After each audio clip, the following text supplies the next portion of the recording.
Good evening and welcome to Scotland at 7 on Tuesday, the 5th of April. My name is Brian Liddy, and tonight on another big news day, I'm joined here, not live in the studio, but I'm joined by Kat Daly. Hello, Kat. Thank you for joining us. It's been a while. Hello. Hello, sorry. It's been a while since you've been able to join us, so it's great to see you again.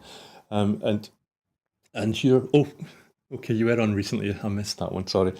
So you're from Democrats Abroad, UK. Is that right? And that's an organisation. It's for an official committee for US Democrats living in England, Wales, and Scotland and Northern Ireland. Is that right? That's correct. I'm on the communications team for the Global Women's Caucus. That's all of Democrats abroad, but quite a few of us live in Scotland, actually. So, Good to know. And so, of course, there's one news item in particular that we're really looking forward to hearing what you can enlighten us about. But before that, I'll start with our routine daily Ukraine update, day number 406. At a news conference in Poland, President Zelensky has said Ukrainian troops face a difficult situation in the eastern city of Bakhmut, but that Kyiv will take the corresponding decisions to protect them if they risk being encircled by Russian forces.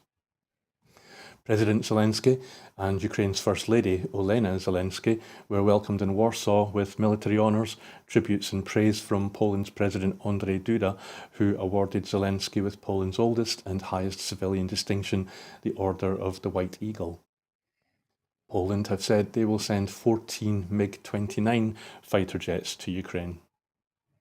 Poland's Agriculture Minister, Henryk Kowalczyk, has formally resigned from his post, saying he decided to quit the position due to the European Commission's decision to extend duty-free imports for Ukrainian grain until June 2024.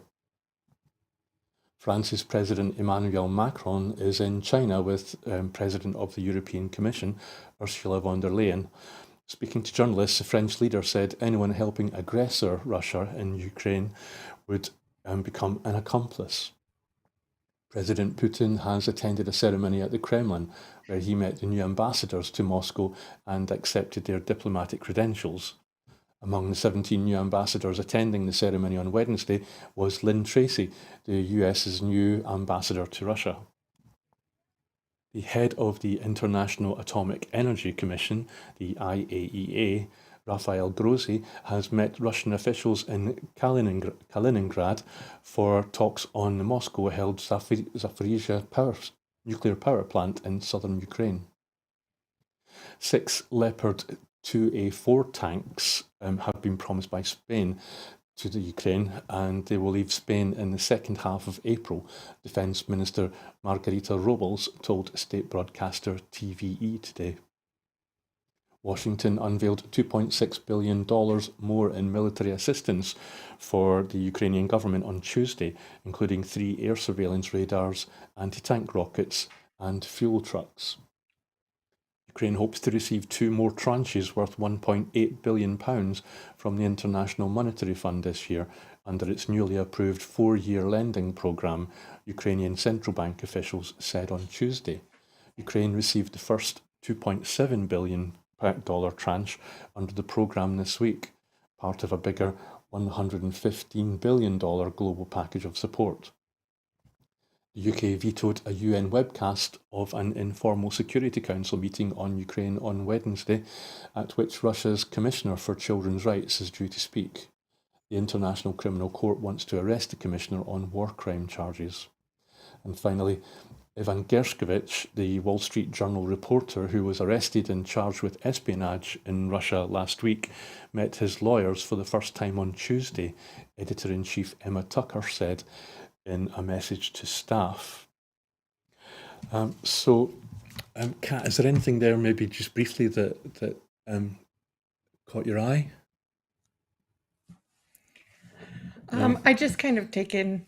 No, sorry. I kind of take in the news and try to pay it its mind. But I think that growing up in a different country, sometimes foreign policy stuff, the mood of the Scottish public, that's something I'm happy to sit back and listen more than put forward my own opinions because I grew up in a country where membership of NATO wasn't a question. It's just the reality. Sure, no, absolutely. And your opinion as that, American living in Scotland is definitely going to be, one that we're going to be looking forward to hearing tonight. Absolutely. So we'll move on to our first issue, our first item. Police Scotland today announced that the former SNP Chief Executive Peter Murrell had been arrested in connection with their ongoing investigation into the funding and finances of the Scottish National Party. The statement said that Mr Murrell was in custody and was being questioned by Police Scotland detectives. Police Scotland said officers are also carrying out searches at a number of addresses as part of the investigation and that a report will be sent to the Crown Office and the Procurator Fiscal Service. The statement also warned that the matter is active for the purpose of the Contempt of Court Act 1981 and advised the public to exercise caution if discussing it on social media. So, Kat, I'm going to need my reading glasses here. Mr Murrell is in custody as we speak. Just some clues about, not some clues, just some ground rules, some housekeeping almost about what we can and cannot say. What might seem okay today might not be tomorrow, and we cannot say whether we think Mr Murrell is innocent or guilty. Apparently the courtroom is the only place where it's appropriate to discuss such issues. So our hands are pretty much tied on this one, Kat. We pretty much suppose have to just wait and see what happens. But today, the First Minister, Humza Yousaf, he distanced himself clearly from the whole issue today. He said that the first he had heard of the arrest was on the news, just like all of us, with no prior knowledge. And he made it clear that he had never been an office bearer in the party and had never had any role in the party's finances. And do you think this is, although it's a shock for the SNP, do you think this will turn out to be an ideal opportunity to remove what's often been seen as a criticism of the party? Maybe. I think that it's a little bit too soon to tell. I think Humza Yousaf really did, his statement. I can't find any fault with it, saying that, the party is cooperating fully with the police investigation because that's as it should be. So, like everyone else, I'm watching it unfold and, you know, hoping for the best. And today's not the most comfortable time to be an SNP member, if that, if I can say that. Sure, thank you. And maybe even just on a more informal note, you've probably seen the photographs that are obviously social media is sort of, there's a lot on social media about this, including photographs of some kind of tarpaulin tent outside the Sturgeon Murrell residence. We've been trying to think of what reason why that might be there, because it's because it's not like they're looking for forensic evidence for it or for a murder trial. Do you think the best argument or the best reason for it I can find is that it's maybe just a physical barrier that the police thought that they would want to erect to stop photojournalists being able to take photographs of the interior? But there's also quite a lot of tweets saying things like perhaps they're looking for how did it go? Scottish Labour's remains, or the remains of Douglas Ross's political career. I mean, clearly that is not what the reason why the tents are there. But have you got any idea why that strange edifice is there? I mean, I didn't grow up here, but I usually see a tent like that erected, and it's for privacy. It's so that the police can do their job. So I don't know what's going on inside the tents, and I think that's probably the purpose that they're erected. Yeah, okay. Well, as you say, time will tell. So I'll move on to the next item. Simmering with anger and defiance, Donald Trump returned to the safe space of Mar-a-Lago and his loyal supporters on Tuesday night, seeking to turn his status as an accused criminal into a political war cry. The former president ignored a plea from the judge in the case to refrain from inflammatory rhetoric, even launching a broadside at the judge's daughter over her political connections. Trump flew back to Florida from New York, where prosecutors had accused him of orchestrating hush money payments to cover up claims of affairs before the 2016 election. Sitting in a Manhattan court, Trump pleaded not guilty to 34 felony counts of falsifying business records. In his speech, Trump portrayed himself as a political martyr, saying, "I never thought anything like this could happen in America. I never thought it could happen. The only crime that I have committed is to fearlessly defend our nation from those who seek to destroy it." Manhattan District Attorney Alvin Bragg has alleged that Trump, the first former president to face criminal charges, falsified business records to conceal a violation of election laws. Payments were made to the adult film actor Stormy Daniels and the former Playboy model Karen McDougal. Another was made to a former Trump Tower doorman, $30,000 to buy the rights to an untrue story about a child fathered out of wedlock. Trump appeared subdued as he pleaded not guilty, but at Mar-a-Lago felt liberated to protest his innocence and lash out with typical invective, saying, "Our country is going to hell." In another blow to Trump Republicans, the victory of Janet, forgive me, I'm going to get this pronunciation wrong, Janet Protasevich, I know that's already wrong, you can correct me in a moment, Kat Protasevich, thank you to the voice in my ear, Janet Protasevich in the Wisconsin Supreme Court race on Tuesday amounted to a political earthquake in one of America's most volatile political battlegrounds. Her victory underscores the continued political salience of abortion rights for Democrats. Her election to the court means that the Wisconsin 1849 abortion ban will be struck down. That's a case that is already coming through the courts. Just as they did across the country in 2022, Democrats made it a central issue in the Supreme Court campaign and voters turned out. When Protasevich, again, forgive me, is seated in August, the ideological balance of Wisconsin's 7-member Supreme Court will shift from conservative to liberal. A challenge is expected shortly thereafter to Wisconsin's electoral maps, which are so heavily distorted in favour of Republicans that it is virtually impossible for Democrats to ever win a majority. Protasevich has said the maps are rigged and the court is likely to strike them down, making elections much more competitive in the state. Excuse me. So, Trump's plea is not guilty. The indictment does not accuse Trump of falsifying records in order to defraud tax authorities or his lenders or investors or even campaign donors. Instead, the indictment accuses Trump of seeking to deceive voters about his dissolute private life.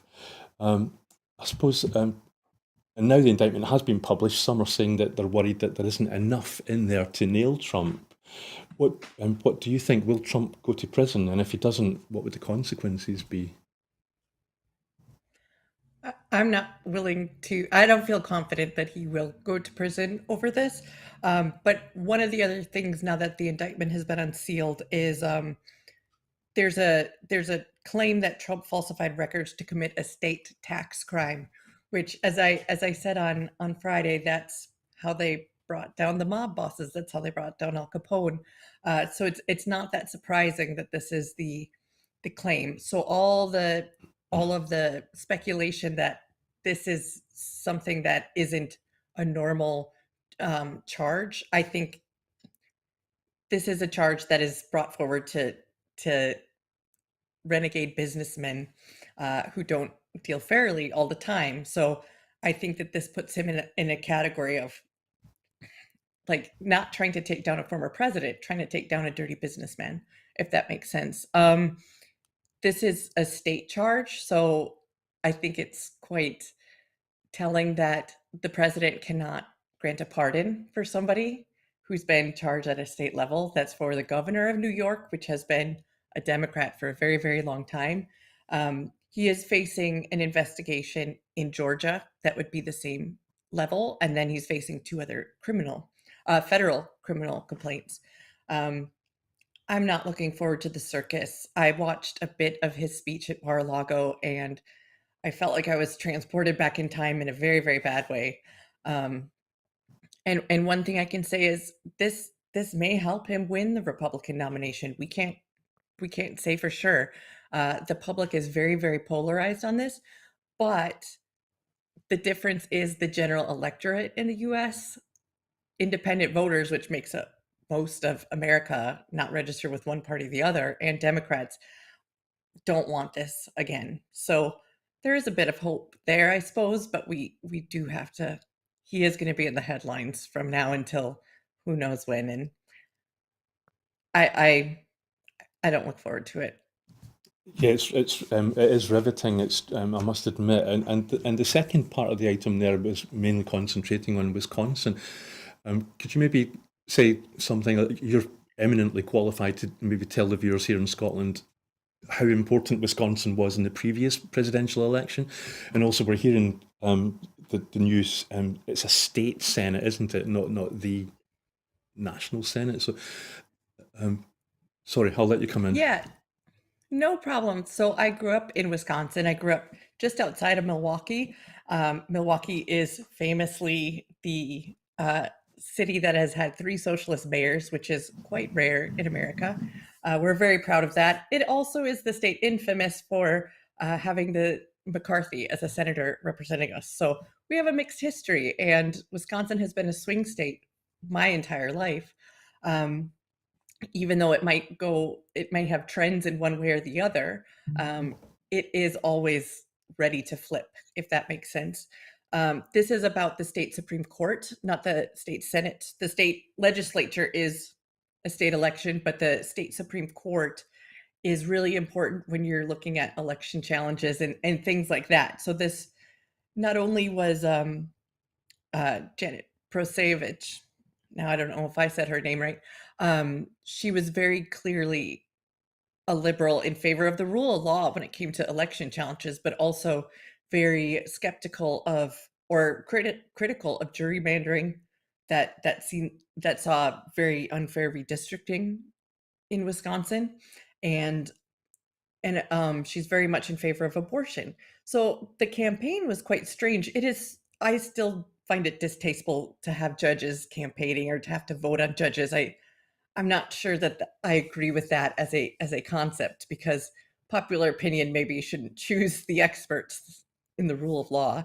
Um, but this, for one, is a welcome change because the Wisconsin state legislature has been quite heavily Republican for some time. So the Wisconsin governor is a Democrat, and now we have a liberal or Democratic Supreme Court. Liberal means a little bit something different in America. Left wing people call themselves liberal there. It's just a little bit of a. It's not. It doesn't mean neoliberal, if that makes any sense. Yeah, because in this country, I mean, we've got the Liberal Party, and in recent years, I remember George Osborne used to describe himself as a liberal conservative, which basically just seemed to mean that if you look at his policies, that he was extremely right wing. But the new senator, she's left wing Democratic. She replaces a right wing Republican senator. Sorry, a She's not judge. a senator. Yeah, Yes, the she's judge. a I'm so Supreme sorry. Court judge. It's fine. The Senate is a lot larger, so this is a little bit bigger deal than a state senator, actually. So this is Yeah, the judge that will be overseeing all the Supreme Court cases on a state level before it would, a case can be appealed to the federal Supreme Court. But this is big because and it's election yeah, and because it would have been there's 7 seats, and it was a majority Republican, 4-3, and now that's flipped. conservative, yeah. Yeah, It was a majority conservative, and now it's a majority liberal.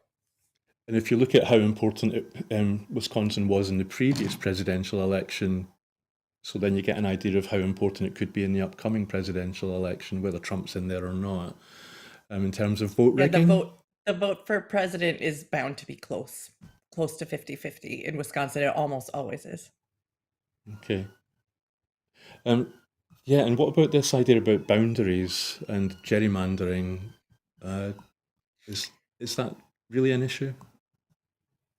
It definitely is. I think we've seen a little bit of it here recently with the boundaries being redrawn in Scotland and losing some seats in Westminster.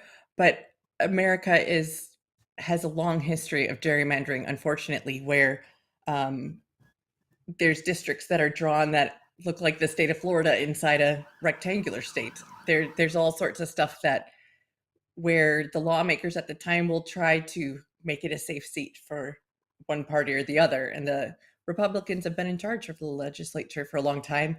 And like the Tories, they've been really going hard on voter ID laws, trying to make sure that it's very difficult to vote unless you're um, one of their core voting demographics. Thank you, Kat. And of course, I'm sure I don't need to remind you or the viewers at home that gerrymandering is a British invention. So with that, I'll move on to the next news item. People living in some of Scotland's most deprived communities will benefit from an additional £1 million of funding to help tackle health inequalities. The Inclusion Health Action in General Practice programme provides targeted funding for support to patients whose social circumstances have a negative impact on their health. The funding is allocated directly to practices which are in the NHS Greater Glasgow and Clyde Health Board area and feature on the list of 100 most deprived practices in Scotland. The First Minister, Humza Yousaf, made the announcement as he visited the new Gorbals Health Centre in Glasgow. The First Minister said, "General practice is at the heart of our communities and is uniquely placed to deliver the care and support needed by patients who experience health inequalities." Of the 100 poorest practices in the whole of Scotland, shockingly 81 currently sit within the Greater Glasgow and Clyde Health Board area, a statistic I am determined to change. He went on, "This additional funding of £1 million will build on the foundations of previous funding. At a time when the cost of living crisis is widening health inequalities, this is an important step that supports our commitments to prevention and early intervention with patients at highest risk of poor health." So, Kat, in September 2022, there was a Scottish Government report that found, and I'm quoting here, "there is currently no overarching national strategy for tackling health inequalities in Scotland." I realise this is only funding coming to Glasgow, but do you think this is maybe a key that recent news shows that the Scottish Government is tackling poverty seriously? Well, I certainly hope so. I think it means that we're taking COVID recovery and COVID recovery that was worse in areas that were worse hit, which is areas of multiple deprivation. It, not only Glasgow. Glasgow has a lot of people in it. I do hope to see this reflected in rural health boards, but I think the needs are more unique there. Sometimes they can't get staffing. That's not the issues don't look the same in Glasgow, and I think that this is something that funding is needed and could be put to action and use uh, really, really quickly and really well to help the health of people. If you get to other like NHS Grampian has problems keeping staff and keeping their hospital staff, not because of funding, because of the workforce. So I think it's good and right that we start by putting money where it's needed most, where there's enough workers and where there's a need. So I'm happy to see this, and like you said, we need to have a strategy going forward, and I think that's probably in the works right now, I'm guessing. Thank you, Kat. And yeah, it does. If I've read it properly, it does sound like money is going directly to the GP practices rather than councils or other bodies where maybe it gets diluted by the time it gets to where it's needed. So hopefully that's a good sign as well. So I'll move on to the next item. Excuse me. The Guardian is reporting a major investigation into the wealth and funding of the royal family. In a series of questions, it asked how much money will the coronation of King Charles III cost the public? What tax rate will our new king pay on his private income? How many engagements did working royals such as the Dukes of Gloucester and Kent attend over the last 5 years? How much were they paid? How much rent do Princesses Beatrice and Eugenie, who are not working royals, pay for residences in royal palaces? And so it goes on. They say the responses they received boil down to ask someone else, work it out for yourself, or simply you have no right to know. The report finds correspondence with the monarch or their heir, whether seismic or harmless, is banned from disclosure. Parliamentary criticism of conduct of royal family members no matter how disgraced, is prohibited. The refusal to let the light in is most fiercely enforced over financial matters. The wills of even obscure members of the royal family are censored by judicial decree. The royals closely guard the secrets of their financial wealth, insisting it is private, even when it is clearly born of their public roles. The Guardian say that in the coming weeks, their Cost of the Crown series will ask challenging questions of the new king. Questions about the personal enrichment of his family and the extent to which they have profited from their public roles. Questions about dubious origins of some of their wealth, and questions about whether the public is getting value for money for the record sums it gives over each year to fund the Windsors and their lavish lifestyle. King Charles and the late Queen Elizabeth II have received payments equivalent to more than £1 billion from two land and property estates that are at the centre of the centuries-old debate over whether their profits should be given to the public instead. The full scale of income extracted by the royals from the Duchies of Lancaster and Cornwall, which run giant portfolios of land and property across England. The duchies operate as professionally run real estate empires that manage swathes of farmland, hotels, medieval castles, offices, shops, and some of London's prime luxury real estate. They also have some substantial investment portfolios, but pay no corporation tax or capital gains tax. Last year, their duchy income totaled 140. Sorry, forgive me. Their duchy income I'll say that again. Last year, their duchy income totaled £41.8 million. Adjusting for inflation, the pair have received the equivalent of more than £1.2 billion in total revenues from the two estates. Profits from the Duchy of Lancaster automatically pass to whoever is sitting on the throne. The estate itself is valued at £652 million. When Charles became king last year, the Duchy of Cornwall automatically passed to his son, Prince William, transforming him, on paper, into a billionaire and one of the largest landowners in England. He can expect an annual payment of at least £20 million. So, Kat, as an American living in Scotland, I don't really expect you to maybe to understand royalty and all its nuances here in Scotland. But the personal wealth of the monarch, I don't know if a lot of people realise, is actually quite a recent development. Historically, the monarch had to go cap in hand to Parliament if they wanted more money. But things all started to change with Queen Victoria and her frugal nature. She started to save and didn't want to be seen to be spending too much in public. So rather than spend, that approach stuck then with future monarchs that came after her. And I'd even hazard a guess that that's probably where the notion that the royal family are good value for money has come from. Ever since then, the royal family have been given tax breaks, as we've heard there, and even prior notice of new legislation that might affect them financially. And now they're among the richest people in the country, if not on the planet. So, as an American living in Scotland, how do you feel about all of this? So before I moved here, I didn't really have much interest in the royal family. Some people in America are obsessed, but I found it unnatural, maybe. I always thought I'm about the same age as Prince William. My mom was the same age as Diana. So like her death, but after being hounded by the press, I just thought that's not fair for the people in it. But when I moved here, I realized how unfair it is for everyone. And I'm maybe more concerned about everyone. So even though I'm not a Republican in America, I'm definitely a small R Republican here in Scotland. Um, I was reading about this in preparation, and I saw that it says the royal family's claim to the income from the duchies is from archaic charters from medieval fiefdoms. And I don't know how that has a place in a modern democracy. When you see stuff about taxes being paid, uh, it's usually in the media as Prince Charles or King Charles now voluntarily paid this tax he wasn't required to pay. And that to me is ridiculous because it should be taxed at value, in my opinion. The other thing is that the money that the Queen paid to settle some of Prince Andrew's cases, a sexual assault case filed against him by Virginia Jeffrey, 9 million of that came out of the Duchy of Lancaster. Now they say that's our private money, but I don't understand how owning this medieval fiefdom is a thing. So I would love to get rid of the monarchy and tax them like any other wealthy people, because this is just, even all the news about it is going to be put forward in probably the most polite terms possible, when I'm not sure they deserve that.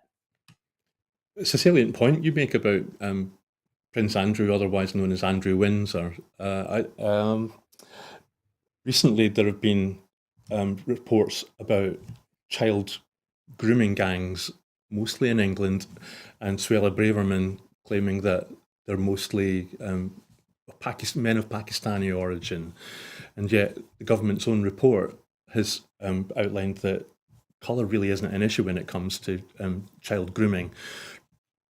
And a lot of people have been drawing comparisons between the example that they choose is just as you said, is that a lot of people choose to illustrate that colour is not an issue, is Andrew Windsor and Jeffrey Epstein, because they're not of Pakistani origin.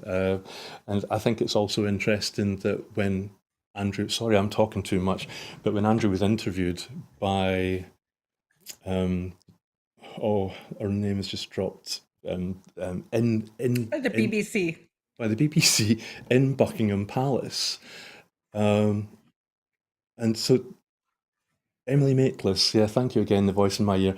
So that permission to use that room must have been granted by his mum. You can't have used that without their permission, and it's yes. What can I say? I'm giving away too much of my own feelings here, and so maybe we should move on. It maybe underlines the fact that we are considered subjects and not citizens, and the fact that that's a reality is strange to me. But I think that whenever there's polling done in Scotland, at least for who supports the monarchy continuing, it's like 60% in favor of getting rid of that and having an elected head of state. And you know, I think that's the way forward, if we really do respect everybody as equal. Thank you. Yes, and I even think that the wording on the British passport is telling when you read it in this kind of context or through that kind of prism.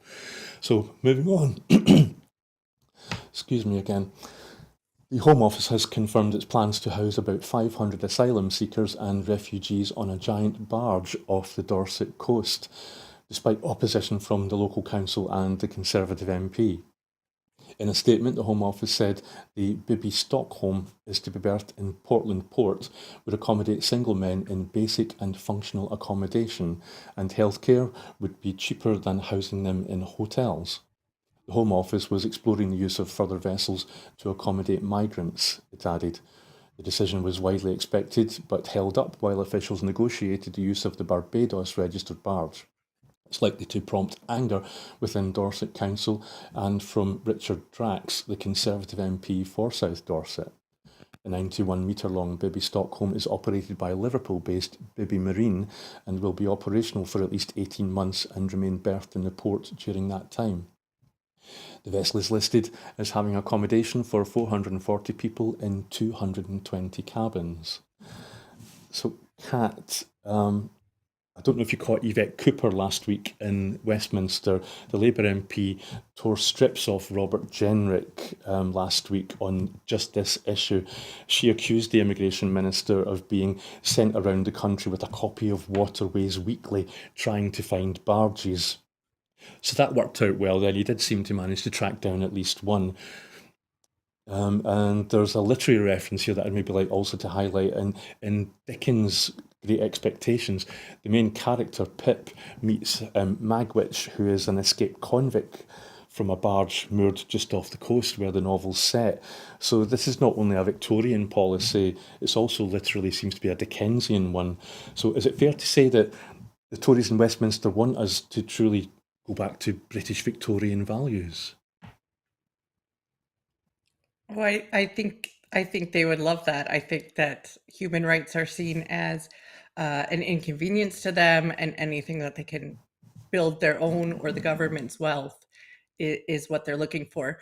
So what you had said is that the barges are seen as a less expensive alternative to hotels. Well, asylum seekers are not supposed to be held in hotels for anything other than a transient period. So we are several steps away from what we are supposed to be doing for asylum seekers.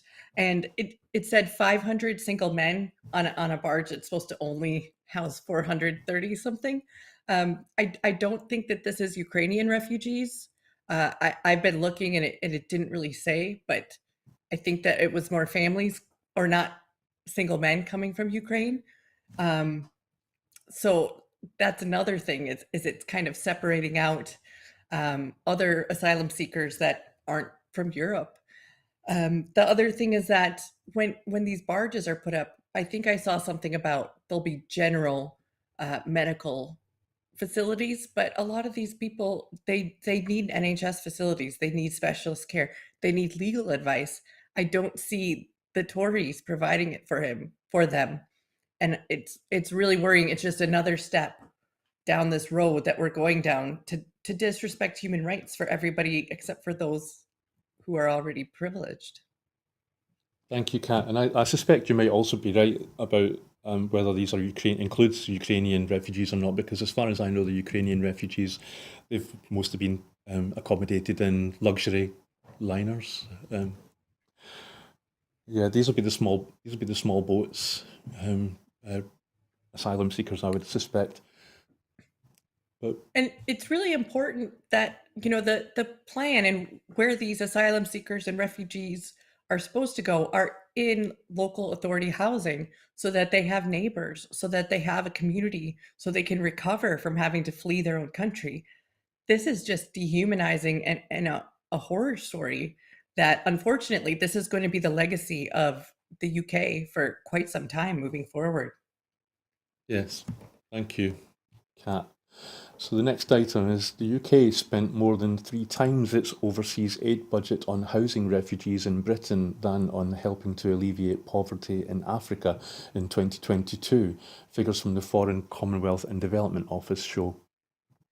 The official provisional figures for 2022 show that spending on refugees increased from £597 million in 2020 to £1 billion in 2021 and reached £3.7 billion in 2022.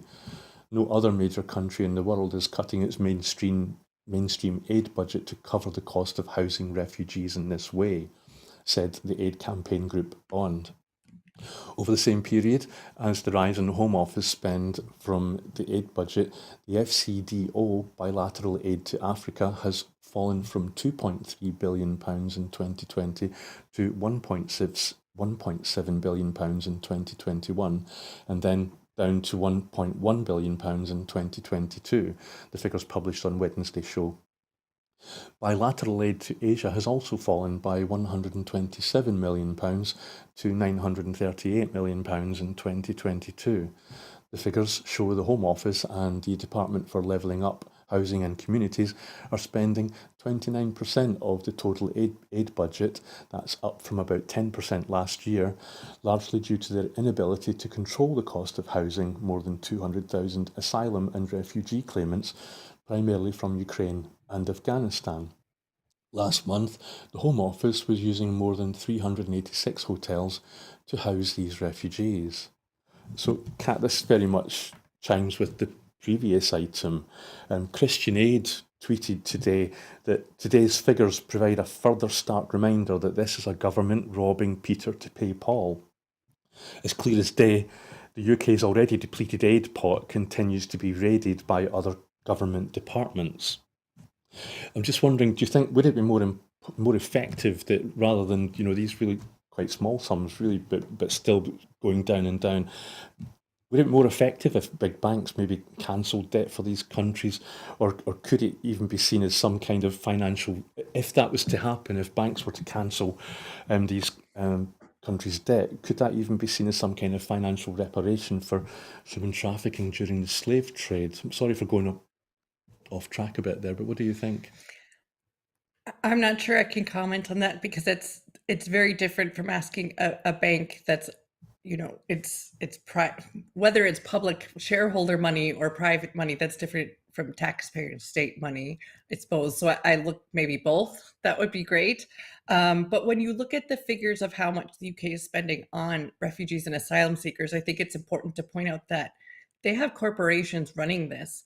right? Which is also why there's not a lot of human rights taken into account. It's all about profit. It's all about bottom line. Um, there's competing arguments on how effective aid is and how it's distributed, and I think it's probably a good thing that the way aid is given from the state has to be done in a way that's responsible and that voters can maybe inquire about. But I do think that it's not great that they're taking this refugee stuff out of the pot to give to corporations that, whether or not they're shareholders in it. So it's just it's a mess, and it's not just the UK. There's a lot of this going around in the world, and with the climate emergency, I don't see that it needs to be stopped. It needs to be curtailed in some way, but unfortunately, that's not the trend I'm seeing right now.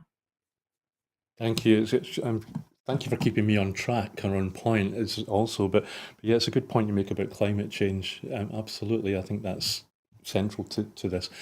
But we'll move on to the next item. At least 14 Palestinians have been injured and hundreds arrested in an Israeli police raid on Jerusalem's Al-Aqsa Mosque, triggering clashes in the West Bank, cross-border strikes in the Gaza Strip, and fears of wider escalation over the holiday period.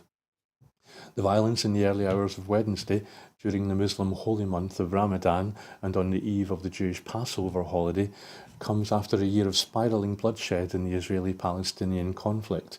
It also carries echoes of 2021, when clashes at Jerusalem's holiest site helped start an 11-day war between Israel and Hamas, the Islamist movement in control of Gaza.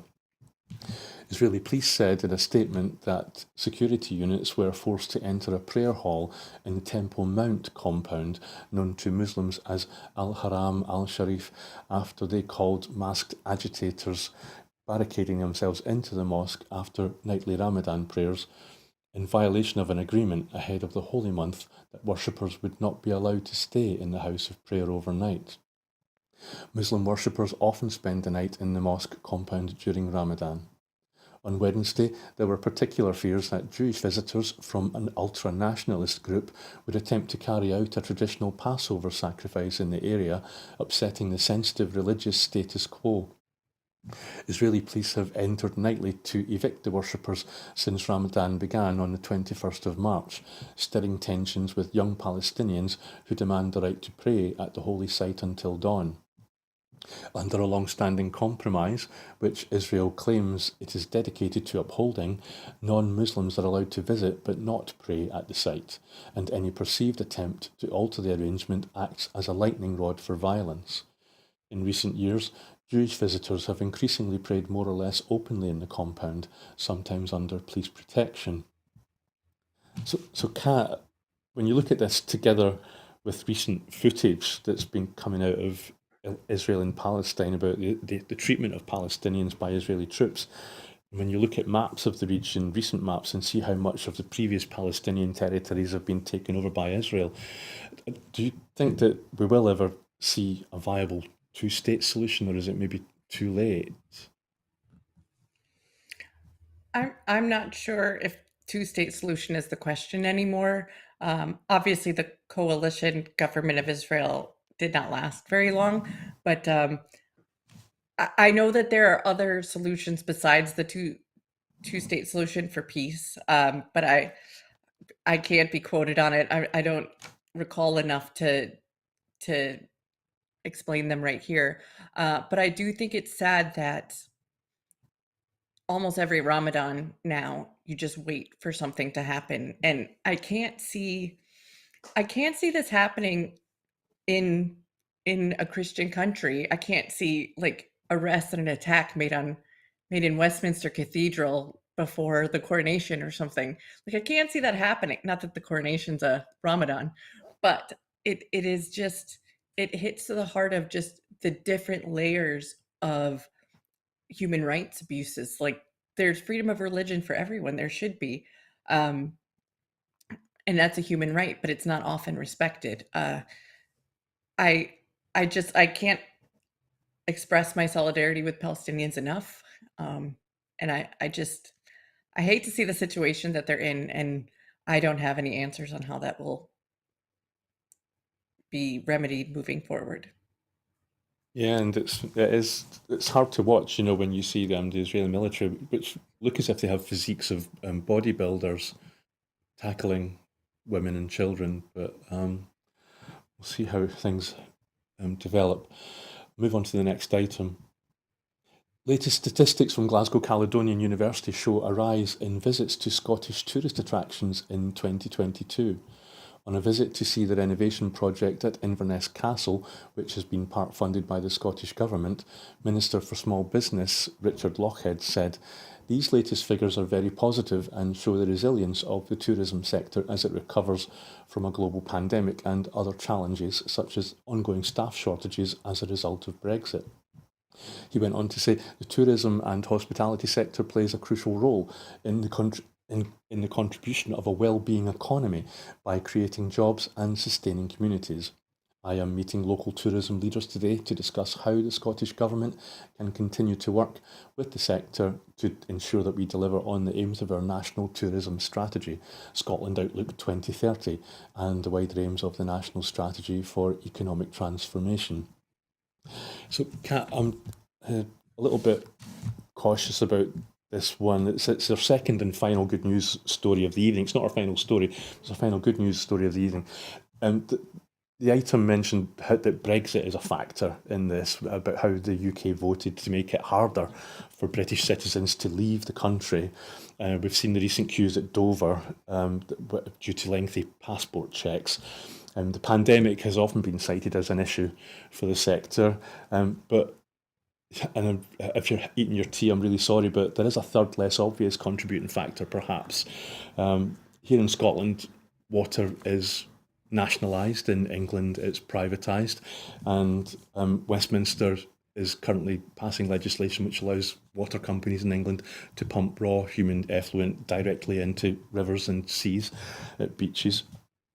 Sir Richard Attenborough recently quoted that every river in England is polluted. So is that, with the Easter holidays coming up and the school holidays, is that maybe another reason why English tourists can't go to the continent, don't maybe want to visit the beach, and are coming up here to Scotland instead? I mean, that could all be a factor. It's also a cost of living crisis. Maybe people don't have the money regardless of Brexit and the hassles of going through queues. There's also Scotland's beautiful. People come from all over the world to visit Scotland. It's sometimes I have to remind myself and my kids a lot that people save their whole lives to come and visit Scotland once. So I think part of it is convenience, as you say. Part of it is inconvenience, and part of it is just everybody's doing without. But I'm really happy to see the Scottish tourism sector pick up again. I think it's brought vitality and it will raise our spirits, especially small business owners who have been hammered throughout the pandemic, and like hotels and stuff like that. So I'm really happy to see it picking up, even if I sometimes guiltily miss the days where Edinburgh was completely devoid of people and you could walk through on your own. That's not a normal thing for our city to go through. And I'm just happy that businesses will hopefully thrive from this. Yes, thank you, Kat. It's a good message. It's certainly well deserved, and certainly as a Glaswegian, I love seeing people come into the city and walking around and enjoying the architecture and the museums and galleries, which are all free, of course. So I'll move on to our final story. So, cutting edge digital technologies and scientific analysis have revealed more of the story of the Stone of Destiny, the ancient symbol of Scotland's monarchy, which has long held fascination and intrigue due to the mystery of its earliest origins. Historic Environment Scotland, HES, who care for the Stone of Destiny on behalf of the Commissioners for the Safeguarding of the Regalia, have been carrying out the work at the Engine Shed, Scotland's National Building Conservation Centre. This is part of their role to prepare for the stone for the coronation of King Charles III at Westminster Abbey in May, where it will be placed inside the coronation chair for the ceremony. A new digital 3D model of the stone has been created, allowing the stone to be viewed from different perspectives in higher detail than ever before. This has revealed previously unrecorded markings on the stone's surface, which have the appearance of Roman numerals. The digital imaging has also improved visibility of the geological features of the stone, such as cross-bedding, which is indicative of the geological conditions in which the sandstone was formed and which is characteristic of sandstone of the Scone Sandstone Formation. The many tooling marks evident from original working of the stone and areas of wear and tear can now also be seen more clearly, as well as further details of the 1951 repair. The digital scanning has also been used to create an exact scale 3D printed replica of the stone. Harnessing a wider range of forensic techniques than available in the past, new scientific analysis has also uncovered additional information about the stone. This has enhanced the results of the previous investigation in 1998, when fragments from the stone underwent detailed examination by the British Geological Survey. This work identified the stone as being indistinguishable from sandstones of the Scone Sandstone Formation, which outcrops in the area around Scone Palace near Perth. The new examination has provided further evidence for the stone's origins, while also unearthing more of its post-quarrying history. X-ray fluorescence (XRF) analysis was undertaken to determine the elemental composition of the stone, leading to the discovery of traces of copper alloy on the top surface of the stone that coincide with a dark stain near its centre. This suggests a bronze or brass object has been in contact with or placed on the stone at some time in its history.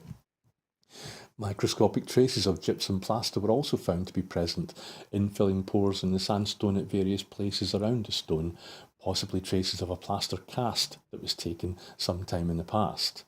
Stone of Destiny will be included in the coronation of King Charles III, where it will be placed underneath the coronation chair for the ceremony before returning to Scotland. So, Kat is an American living in Scotland. Again, I'm curious to find out what you know or think about the Stone of Destiny. It's very topical. Personally, I find it fascinating.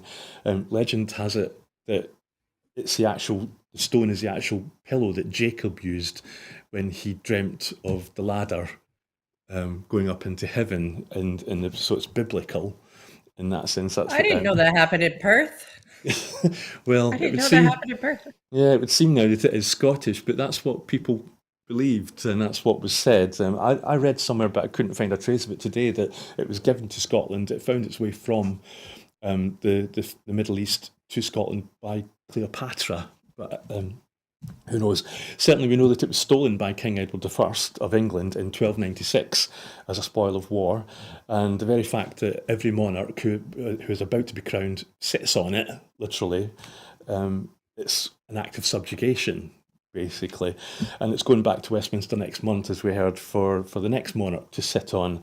It was stolen on Christmas Day in 1950. Oh, by the way, and I need to correct myself, I said Richard Attenborough in the previous quote. It's David Attenborough. I won't sort of bore you with the story about how David Attenborough was overlooked by Richard Attenborough to get an OBE, but anyway, Dickie and David. Sorry, going back to the point in hand, Stone of Scone, stolen by four Glasgow University students on Christmas Day in 1950. Their names were Ian Hamilton, Gavin Vernon, Kay Hamilton, and Alan Stewart. And there's a 2008 movie starring Robert Carlyle that tells their story, and it came back to Scotland in 1996 and to sit alongside the Scottish Crown Jewels in Edinburgh Castle. Trying to be quick. Kat, I know of three replicas at least. I don't know how many you know. Maybe you can. There's one in Scone Palace, where it originally used to live. There's one in Glasgow Police Museum on Bell Street, and there's a third one in the Arlington Bar on Woodlands Road in Glasgow. I don't know if you've ever been there. But again, as an American living in Scotland, do you wonder what all the fuss is about? I mean, I don't think it's I think it's the Stone of Destiny is unique to Scotland, but I think that a lot of cultures have something that means a lot to them because it means a lot to them. I think it's quite poetic and I enjoy that it's just a stone like any other uh in the hills around Perthshire. I really I love that. I love that it's something that someone said this is important because it's important to us. And now from now on that humble little stone has gone far. So I think that maybe not every culture or country has something like this Stone of Destiny that has that stature, but I think we all have that somewhere in our culture, and I that's just little parts of humanity that I really enjoy.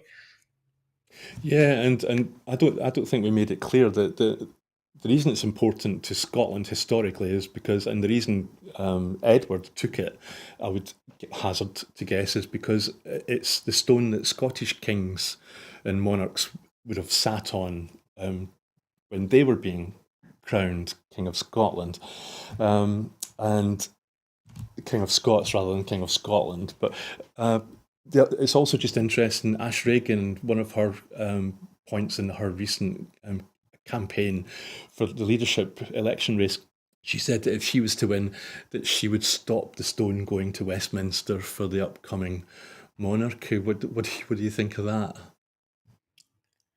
I mean, I think that I see Scotland as an independent nation, big neighbors, friendly neighbors with England, kind of like a US Canada sort of deal. So I probably wouldn't want to poke at them with sticks. I think winning the hearts and minds, I mean, it's not the goal to win the hearts and minds of people in England, but if they think that Scottish independence wouldn't harm them, I think we'd be moving the conversation forward. So that's probably not the position I would have taken, but it was great entertainment to hear that at a debate.